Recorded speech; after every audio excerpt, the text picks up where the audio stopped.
in the court. We're rolling. I mean, you're looking very James Hetfield today. You know Metallica? Yeah, he's an ugly fucker. How dare you? It's your haircut. You've had your haircut. Yeah, I've just had my haircut. Yeah. It looked better before I slept on it. That's always the way. James Hetfield, yeah, he's got a push-up nose, though. He does have a push-up nose. Yes, you're right, he does.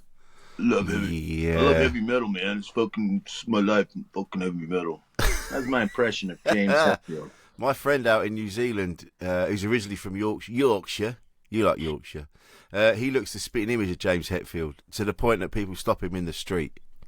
Oh, really? Yeah. And he's got a motorbike and he goes off motorbiking. And Hetfield, for some reason, he reminds me of that one guy. Like, I knew him at high school, and you hang out with him, but every once in a while he does something where you go, this guy's fucking psycho.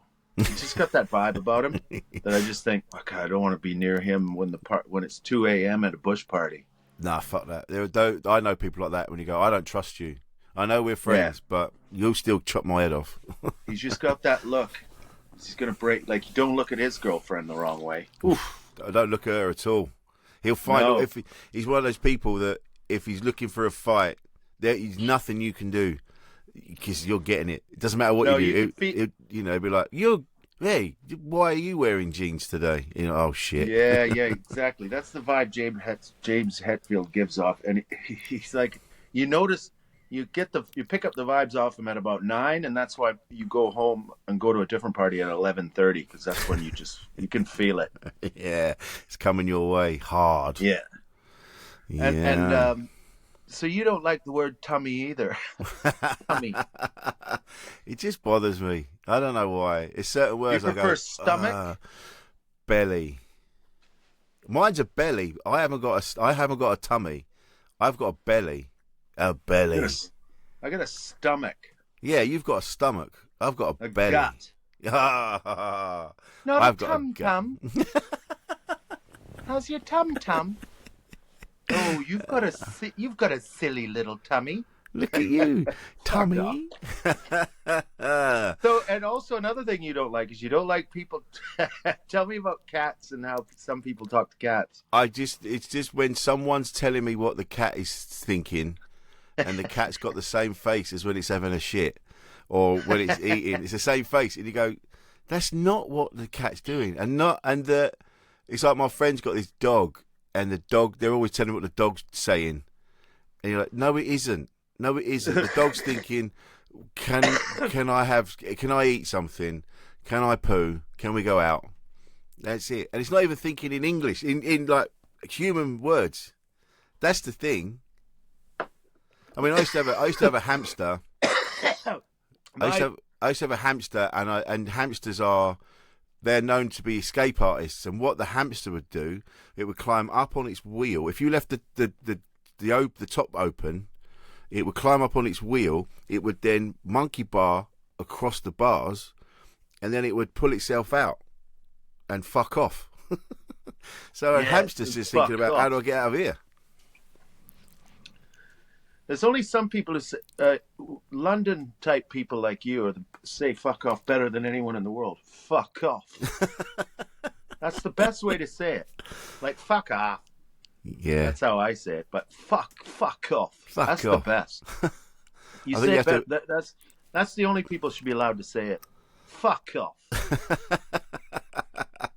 think, you have to put certain, what do you call it? You have accents. You have to accentuate certain parts of the thing. So fuck off. It's the cough. Fuck off. Yeah, there's a Y in there. Fuck off. Fuck off. Yeah. Fuck off, man. That's not as good. Oh, fuck off. But it's like Northerners saying cunt. Yes. They're the best at that. They are the best at that, yeah. As soon as you get up to about Leicester and then ride all the way up to Scotland, even Scotland, actually, fuck. I can't do them. Get to fuck. Get to fuck. Yeah, they're very creative with swearing. Yeah, I want to circle back to the dogs because I talk for my dog. Do you? I'm more realistic. Like I think I'm more in tune to him.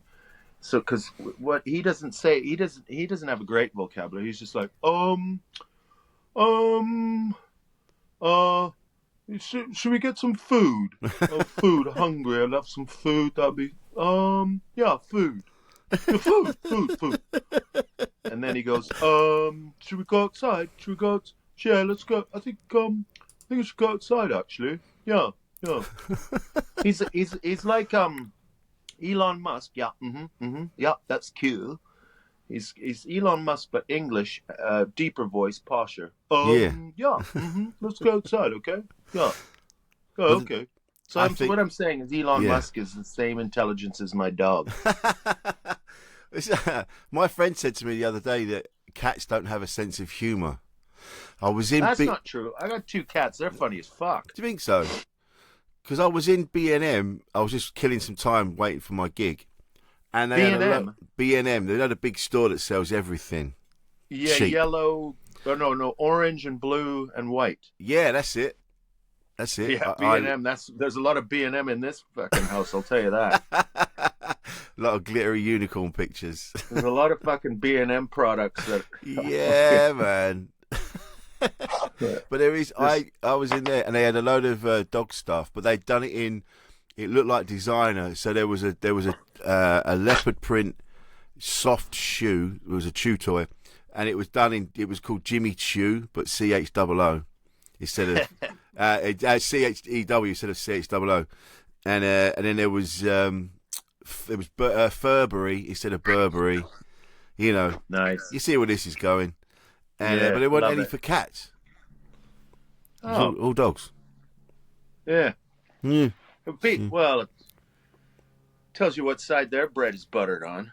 They're dog people, clearly. Yeah, the B&M. What is it, German? Probably German. Do you think so? I don't know. Is B&M German? Paul would know. Absolutely no idea. He's going to find I'm out. going to Google it. Yeah, Google it. Find out what B&M's deal is. They've Well, come over here and they've flooded us with the Germans with shitty Little and Asda and all that shit. Isn't that all German? Isn't Asda American? Is it part of the Walmart group? Asda, is it? Yeah. Oh, I thought it was German. I thought they were part Like of the Walmart Opel group. cars I think are actually Asda's Vauxhall. Walmart. Yeah, that's it. Yeah. You think You Asda's? think you're driving a Vauxhall Great British car, but it's actually Opel. B&M is British, it says. Yeah. B&M is yeah, British. Yeah. Get the fuck that. Well, Oh, maybe that's British why made. it's so classy. Yeah. You can get 80 cans of dog food for £1. Tell you what, lately I've been thinking. I've been going in and out of communist revolution. You know, said sometimes that, yeah, you mentioned this. You were like, well, how would you? Well, it depends How who would I'm you with. cope? If I'm with someone who's going, yeah, you know, we've really got to work on, you know, society, and we, you know, if you're with someone you're getting communist vibes from, then I'm the other way. I'm going, you wouldn't last a fucking minute. And then afterwards, I think, nah, maybe we should give it a go. See, I've figured out if there is like a socialist revolution, I know what I'm doing. I'm going full Stalin. Yeah. Yeah, so I'm going to sit back and wait, and because it'll be led by posh people because they lead all this stuff. So it'll be led by posh people who aren't getting, who grew up privileged but don't have as much as their parents. You know, Uh-huh. they're going to have to wait till their parents die before they get the house. Or their parents have helped them buy a flat, but it's not enough, and they want more status and power. and because they feel guilty that they don't like being posh and being privileged, they want to, and they can't really find victimhood. So if they don't become trans, they're kind of stuck. So then so what they do is, but they want some of that. They want some of that victim stuff. And so what they do is they go for the environment. They get in on that, and then they support all the causes. So that kind of, it's like laundering their background. So they've grown up privileged, and they launder it to feel good about themselves, so they can be like on the side of everybody else. Yeah. Yeah. And so one way they do that is they'll push forward the socialist revolution. But what I'll do is what happened in the original one is I'll hold back and be one of the people who sits back and let them run it. No, yo, the revolution, we've really got to go. And then what I'll do is come along and along with all the criminals and and working class people is go, well, I'm afraid you grew up too bourgeoisie. And we'll start doing purges. So then Whoa. we purge all the poshos and go, you don't have the requisite to be a proper communist. You've got to. So we just start taking them down. So we go the Stalinist route. So we just sit back, wait, the revolution takes over, and then we start taking them down. Boom. And we look Yeah, for reasons. mate. We don't go full Pol Pot, where if you wear glasses, we just fucking kill you because clearly you're an intellectual. You're gonna be But we like go Bane in say- Batman. The rich, the We rich get shall be rid of the dragged. intellectuals. If they've been to Oxford or Cambridge, dead. If they've been to a private school, dead. If their parents own property, dead. Right? Yeah. And then we just go through it that way, and then we just keep going until it gets down to our status, and then we go, okay, that's enough. We're good. But would you be able to stop once that power kicks in? No, then I would start. What other socialist reasons would I kill people? I don't know. Well, how could they betray the revolution? Teachers? I mean, that's getting far down the line, isn't it? That's so far down the line. Killing the teachers. But that's I don't understand. Doctors. Remember, Stalin got as far as the doctors. Oh shit, yeah, but then that's going back to Oxford and Cambridge a lot of the time, or at least, you know, a public school.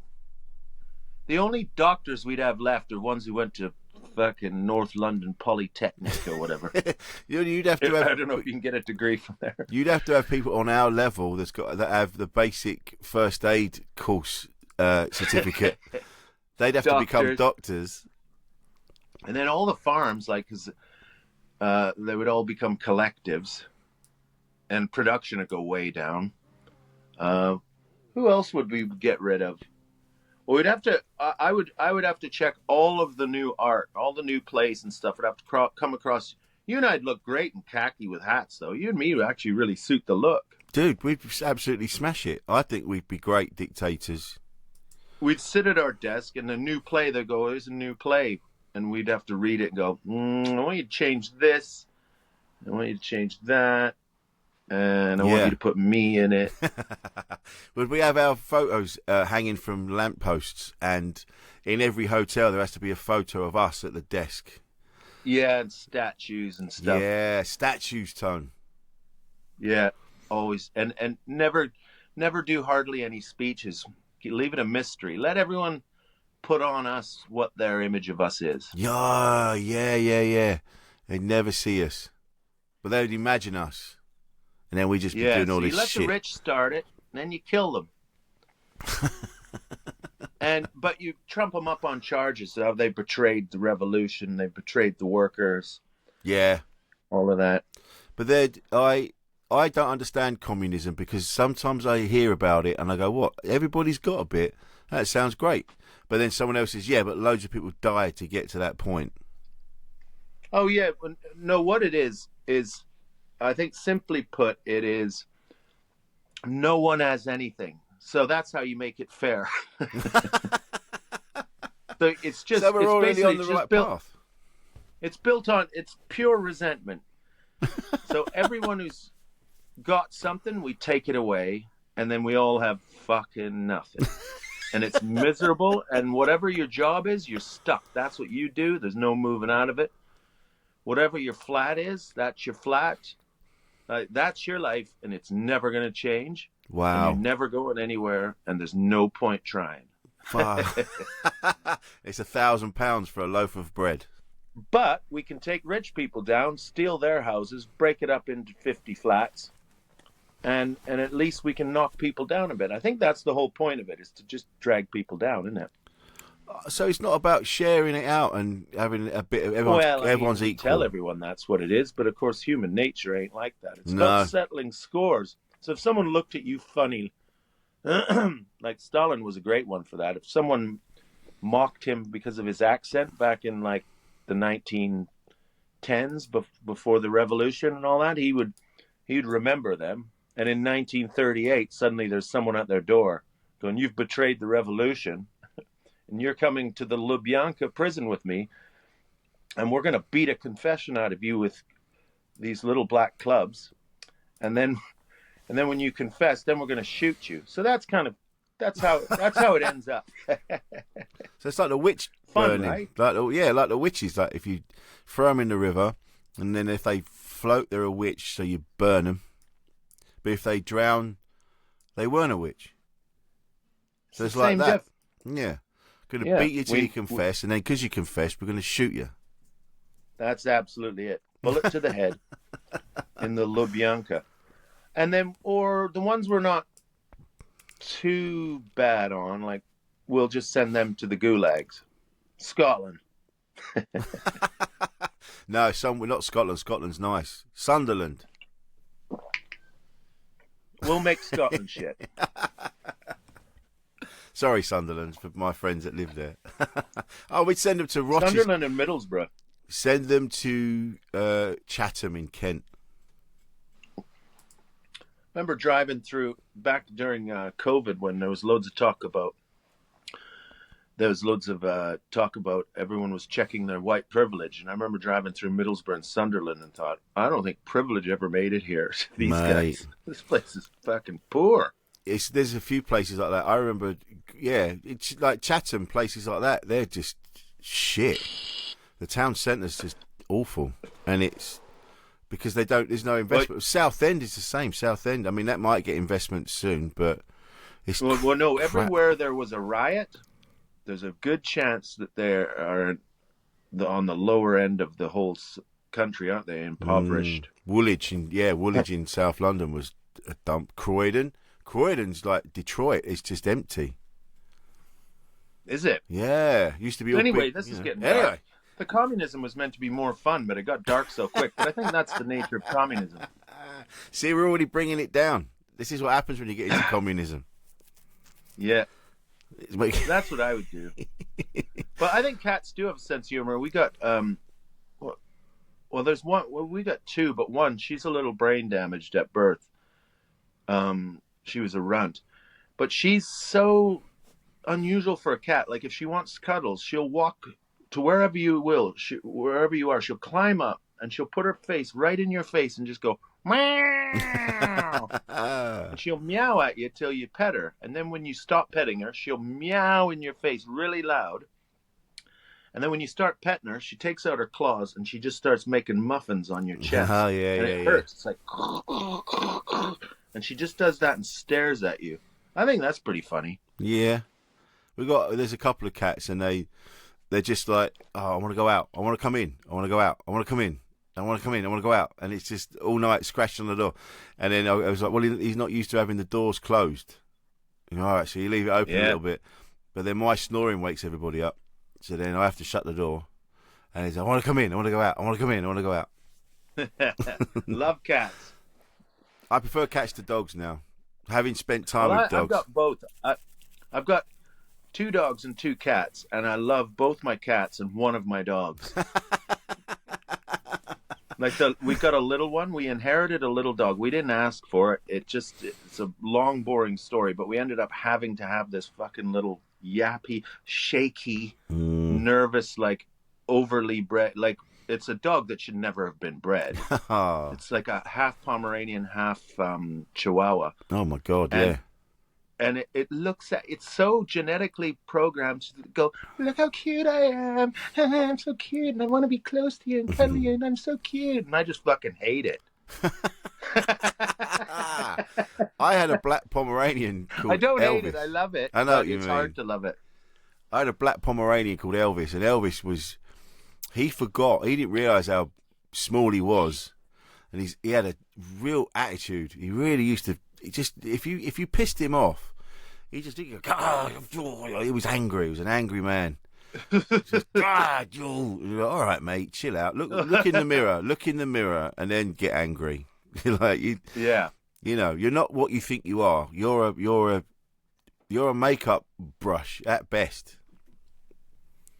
Well, yes, Angry Elvis. That's the same with you've heard of Wolfie, the giant black German Shepherd I have. Yeah. He thinks he's just like, because he grew up with that little dog, so he thinks he's the size of the little dogs. He thinks he's a lap dog. So if you're sitting on the sofa, he will get up and sit on you. I've got so many photos on my phone of him sitting on my daughter, sitting on my son, sitting on my wife. He'll just get on you. Yeah. And you can't even see the TV over him. So he thinks he's a little dog. It's funny because comedian Paul Peary, they've got I think it's an ex greyhound. It's a beautiful dog, and she comes up to get snuggles, and it's like hugging a horse. Boff, and Paul Peary. Yeah, they just Paul Peary. I haven't seen him for a long time. I like him. I love Paul Peary. He's a very funny boy. He's a great guy. I remember years ago, about 30 odd years ago, I was seeing a girl and her dad had a greyhound, and he said, "Take the dog for a walk." I went, "All right," and I took it over the park, and I didn't think, and I let it off, and you know how greyhounds run, it flew, and I tried to run after it initially, it just went. I had to wait for it to come back, and then I took it back, and he said, "Where have you been?" I went, "Oh, no, just over the park." He went, "You let it off, didn't you?" I went, "Yeah, I did." And I said, "I had to wait for it to come back." So, yeah. Wolfie and I used to be like that. I used to take Wolfie to, well, I still do, but there's one wood, like in the countryside when I'm visiting my mother-in-law, whatever, I let him off and you go out in the woods and he comes across other dogs and all the other dogs are big and they're all used to being off the lead and it's just country. But when you do it in London, Wolfie, a giant black German Shepherd, looks like one of them dire wolves or whatever they're called. Mm. You know, it looks like a Game of Thrones dog. And he'll come lolloping up. And you just get London people panicking. You know, London people who've never had a dog before, so they get those dogs that are genetically bred to not shed or smell. You know, those like cockapoos or... Yeah. Well, my daughter calls them shitta dogs. Cockapoo, cockashits. And they're these nervous little dogs, and the owners are nervous, and Wolfie comes up, "Could you put your dog on a lead?" And I'm like, "Well, I could, but I can't get him to come when I call him. So he's going to do what he wants." I'll tell you what. This is the reason I voted for Brexit is nothing to do with politics. It's that when I was in the park, there was this group of people that always used to meet up, and they were all Belgian and French, and they were standing around in a group, and Wolfie came up to play, and one of them had a wolf dog that attacked Wolfie, and Wolfie ran away, and it nipped his butt. And the woman said, "Oh, so Wolfie is not a very wolf by nature. It's only his name." And I thought, you fucking piece of shit. You fucking did the right thing by not fighting your dog. So anyway, I went in and voted for Brexit the next day. Well, that's the best reason I've heard so far, compared to all the other reasons. I mean, I don't care about any of the fallout. No, I just wanted to say, fuck you, Belgium. You bit my dog, and now coffee's £5 a cup. You bit my poor Wolfie. Because if Wolfie had to turn around and fought, he would have won. Yeah, of course he would have done, yeah. But he was the bigger man. He went, "No, I don't need... I pick my battles. I'm not doing this. I remember being out here in the country, and Wolfie came up and met these two other big German Shepherds, and they all did this really aggressive play fighting, and it looked like they were fighting, but they were just doing real... It was a big fight, and me and the other guy, he's like a farmer, and we're just going, "This is awesome. Look how much fun they're having." And there was these other people going, "Oh my God, oh my God." And he's like, they're from Stratford. I had the same thing with Emmanuel Shinobi. We were in the Loft Bar in Edinburgh, and he walked through, and we were mucking around pretending to argue. He's like, "What are you fucking looking at?" I'm looking at you, you piece of shit. You and Emmanuel Shinobi, you know, the big black guy. He's massive. There's more than one, Rich. Big black guy. Jesus Christ. No, the one big... What? That's it. Just him. He's a comedian, you know him. Yeah, probably. I don't remember names. I should remember that name, but I don't. And we and he were shouting at each other, and it took... my missus came over, she went, "Everybody thinks you're being serious." like the whole bar went really quiet because we were shouting at each other. But we were just playing, mucking around. It's a bit like my son. Like most of his mates, almost all his mates are giant, big black guys because they all play American football together. Wow! And he's a big lad as well. And they And they're such gentle, sweet boys, all of them. Yeah. My son included. They're the kindest boys. But when they're big lads out in a park, they just beat the shit out of each other and really like do football tackling and stuff. And people just think, oh, what's happening here? Yeah. And actually, you can see people are intimidated by them, but they're the sweetest boys I know. You know, then there's not a wrong un amongst them. No. But they will, you'll be standing there talking and one will come flying, running and just boom, smash one to the ground. And they just play football all the time. It's beautiful. I love it. that. We couldn't do that, Tone. We'd snap in half. Imagine But if the that's soccer how players, when he used to play soccer, they were all a bunch of little shits. Yeah, they are. Yeah, little dancers I'm in comparison. stereotyping here, but American football players are way cooler than soccer twats. What a way to finish. Oh, dancing around, kicking a ball, doing dancing, pass it to here, nothing's happening, move it there. Nothing's happening. Your game, it just stops and starts. Yeah, but when it starts, it's proper, and then it stops. It's primal, just bashing into each other. Yeah, it's beautiful. It's the greatest game in the world, mate. And that's why our podcast will never grow a big following, because I'll keep insulting people who love football. Exactly. Fuck them. We'll keep this niche. Let's keep it niche. Hey, that's it. I'm glad we can do the podcast like this. I'm sure it'll sound shit to people because I didn't bring my sound recording equipment. I apologize to everyone for that. This will sound all right. I'm going to start taking it around with me so that we're ready to roll at all times. Yeah, man. But this has been lovely. It's worked. This is lovely. I think it sounded really good. Yeah. It'll attract sponsors like Billington and Mayman, which is the original name for B&M stores. Shortened, Billington and Mayman was the original name for B&M stores. Really? Yeah. Why has it become big now? Like, why did they suddenly get big? A bit of marketing, I suppose. It was shortened to then B&M for Bargain Madness. Do you know, here's my theory, right? You want to hear my theory on why B&M's become big now? Go on. Is the aging English population of ladies whose husbands have either died or they've got a divorce still like to hunt or gather, but they don't have as much money anymore because they're just using their pensions. So they need to hunt or gather somewhere. The instinct is still there to get little trinkets and, oh, someone will need that, and buy little toys that no one needs. So B&M just went, fuck, this is our moment. Because these ladies, because they're just full of those old 75-year-old ladies, isn't it? Yeah. And they're in there just collecting, you know, and they've all got loads of pets, so they need like pee pads. Yep. You can get a bale of pee pads for £5. You can get like 40 pee pads. 400 candles that say live, laugh, love on it. But I say it's 75-year-old women. It's also 50-year-old comedian men.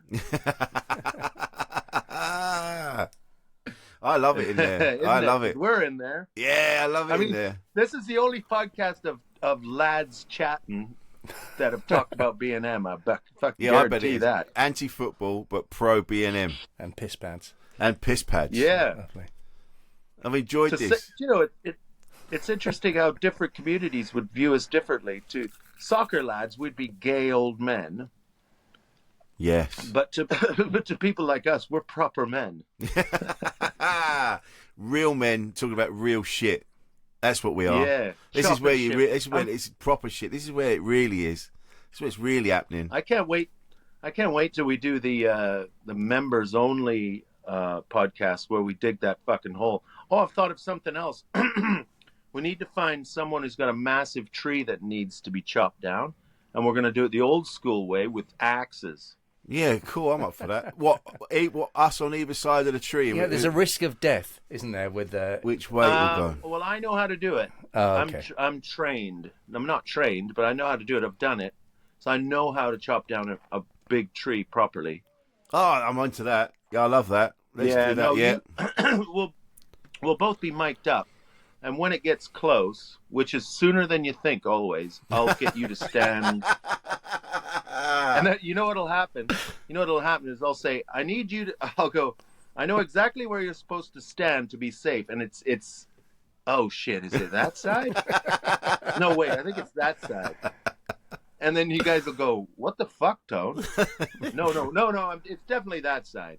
No, wait, it's not that side. Get out of the way. He's coming down. Get in the truck. Get in the truck. We just hear timber. Rich, get in the fucking truck. And then the thing kicks out and hits me in the guts, knocks me flat. Oh yeah, you got to watch that.